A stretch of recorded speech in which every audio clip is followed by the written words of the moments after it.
SWT tidak terima sholatnya.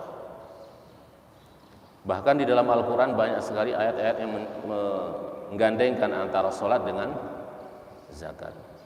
Wa aqimus sholat wa atuz zakah warka'u ma'ar raki'in. Wa yuqimus sholat wa ya'tuz zakat wa mimma razaqnahum yunfiqun. Lebih dari 30 ayat dalam Al-Quran antara sholat dan zakat ini digandengkan. Maka ini menjadi pelajaran bagi kita. Kenapa? Orang yang tidak menunaikan zakat, sholatnya tidak terima. Ini menggambarkan bahwasanya sebaik apapun hubungan kita, kalau sholat ini kan hubungan antara hablum minallah, hubungan antara manusia dengan Allah. Kalau zakat, hablum minan nas, hubungan kita antara manusia. Maka sebaik apapun, sebagus apapun hubungan kita dengan Allah, tapi hubungan dengan manusia nggak baik, itu akan menjadi masalah yang besar. Atau sebaliknya, hubungan kita dengan manusia bagus, hubungan dengan Allah nggak bagus, itu pun akan menjadi masalah. Jadi dalam Al-Quran ada ayat-ayat yang mana keduanya tidak bisa dipisahkan, tidak bisa milih salah satu. Wa aqimus sholah wa atuz zakat. Kita tidak bisa milih sholat sajalah, zakat enggak. Atau kita milih zakat sajalah, sholat enggak. Itu enggak bisa. Atau kita beriman kepada Allah, tidak beriman kepada Rasul, itu enggak bisa. Ataupun sebaliknya, kita beriman kepada Rasul, tidak beriman kepada Allah, itu juga enggak bisa. Dalam ayat lain kita diperintahkan untuk berbakti kepada kedua orang tua kita. Wa'budullah wa la tusyriku wa bil walidaini ihsana. Kita berbuat kepada Allah, berbuat baik kepada Allah, tapi tidak berbuat baik kepada kedua orang tua, itu enggak sah kebaikan kita dengan Allah.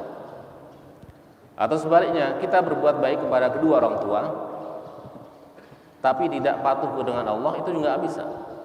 Jadi dalam Al-Quran ada ayat-ayat yang mana kita diperintahkan untuk membarengkan kedua-duanya, antara sholat dan zakat, beriman kepada Allah dan beriman kepada Kanjeng Nabi, berbuat baik kepada orang tua dan taat kepada Allah. Ini salah satu pelajaran kenapa sholat orang yang tidak membayar zakat tidak terima. Ini menggambarkan bahwasanya sebaik apapun hubungan kamu dengan Allah baik, tetapi hubungan dengan manusia nggak baik, itu akan menjadi masalah yang besar.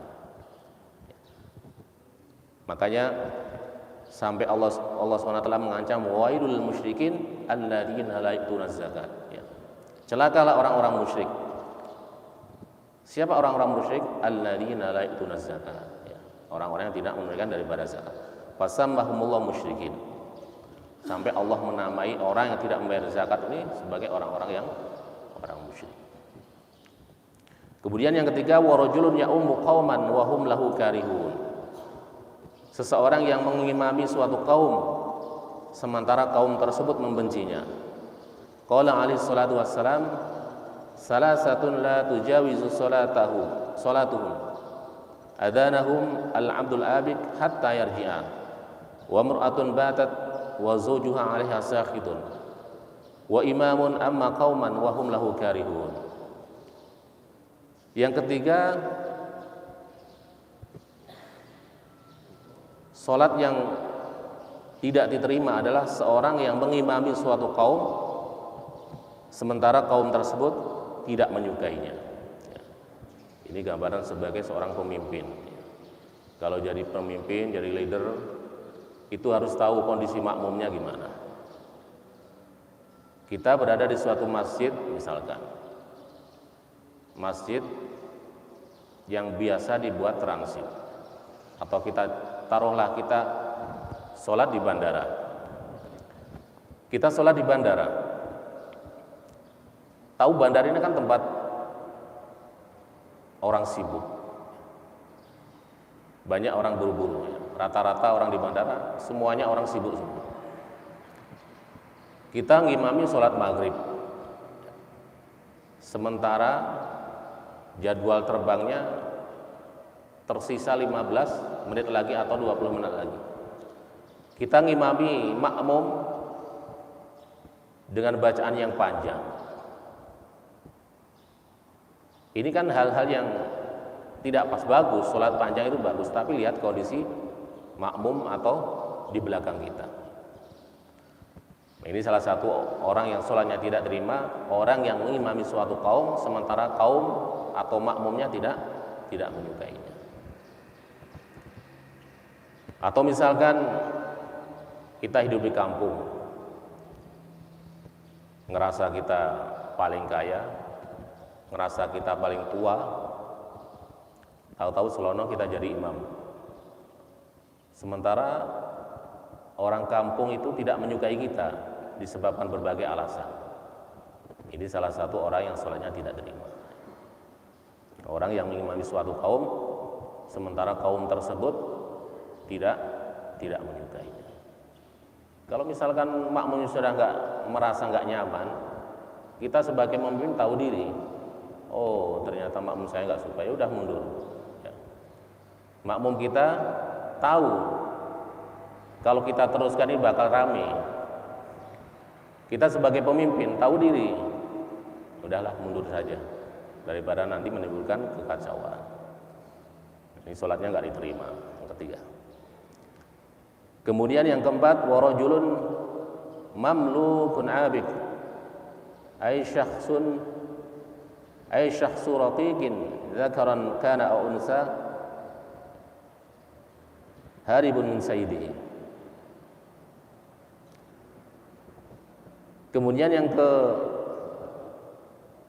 yang keempat, seorang budak yang melarikan diri, baik budak laki-laki maupun budak perempuan.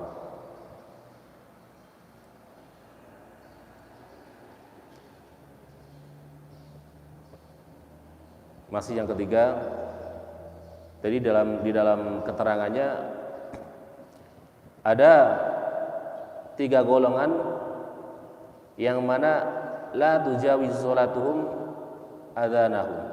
Salat mereka tidak sampai kepada telinga-telinga mereka. Maksudnya apa?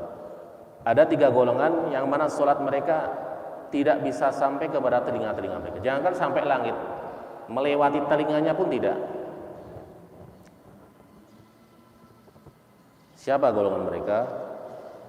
Yang pertama adalah al-abdul abid hatta yarji'a, seorang budak yang melarikan diri sampai dia kembali kepada sayyidnya atau tuannya.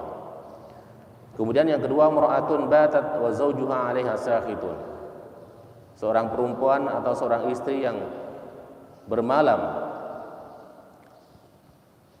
sementara suaminya ini marah terhadapnya.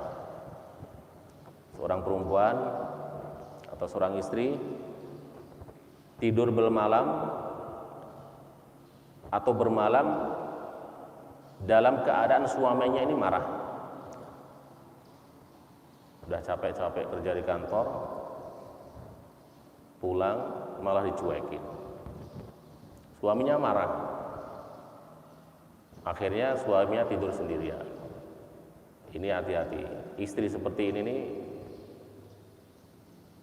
sholatnya nggak diterima. Ya. Jadi suami itu ibaratnya ladang pahala. Suami ini ladang pahala. Seorang istri ini bisa mendapatkan pahala apa yang dikerjakan suami ketika dia bisa berbakti kepada suaminya. Begitu juga seorang istri ini bisa menjadikan jurang neraka ketika dia tidak bisa berbakti kepada suaminya. Jangankan hal yang lain, tidur ini kan hal yang sepele. Ini baru hal yang kecil.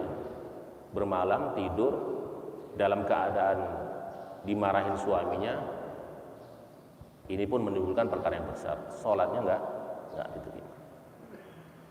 Kemudian yang ketiga, wa imamun amma qauman wa hum lahu karihun, seorang imam yang mengimami suatu kaum sementara kaum atau makmum tersebut tidak menyukainya. Kemudian yang keempat, wa rajulun mamlukun abid, seorang budak yang melarikan diri sampai dia ini kembali kepada tuannya. Kemudian yang keempat, yang kelima, salat yang tidak Allah terima adalah wa rajulun syaribul khamr mudminun,